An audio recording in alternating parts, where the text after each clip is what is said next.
President Donald Trump is facing something he hasn't dealt with in years: a growing wave of Republicans publicly challenging him on policy, leadership, and the direction of the party. For someone who has kept a tight grip on Republican politics for almost a decade, seeing multiple figures step forward at the same time says a lot about where the party is shifting. I wish that President Trump would change his tone. The president simply does not have the authority to unilaterally launch wars. We're going to re-elect our favorite president. And Congresswoman Marjorie Taylor Greene of Georgia likely tops the list after the biggest political breakup of the year.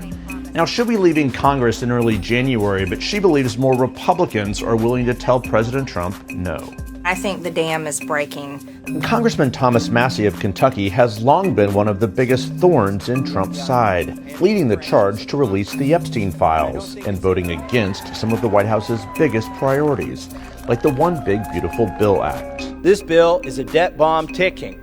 If something is beautiful, you don't do it after midnight. I voted for him 3 times. I like a lot of the things he's done. I didn't like this. And I don't think it was the right thing for Indiana.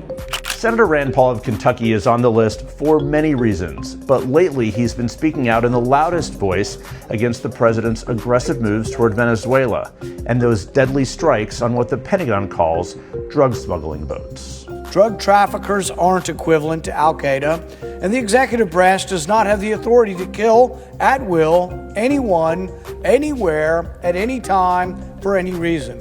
In all, 8 Republicans make our list, including New Hampshire Governor Kelly Ayotte, who also stood up to the president on redistricting, and Oklahoma Governor Kevin Stitt, who criticized the president for sending National Guard troops to Illinois.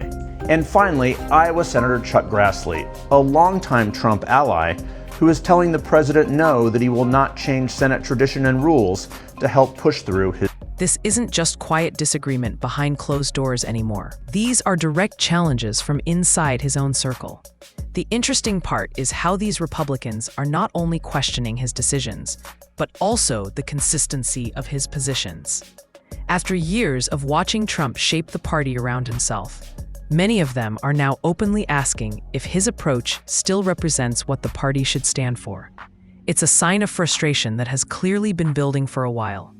This moment shows a deeper tension. Trump is used to controlling the narrative, but now the pushback is happening from people who once aligned closely with him. They're pressing him on policy, accountability, and the controversies that continue to follow him. When your own party starts testing your leadership, it means the cracks are too big to ignore.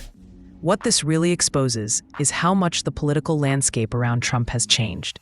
He's no longer facing only opposition from the other side. He's dealing with pressure from within, and that changes the entire dynamic.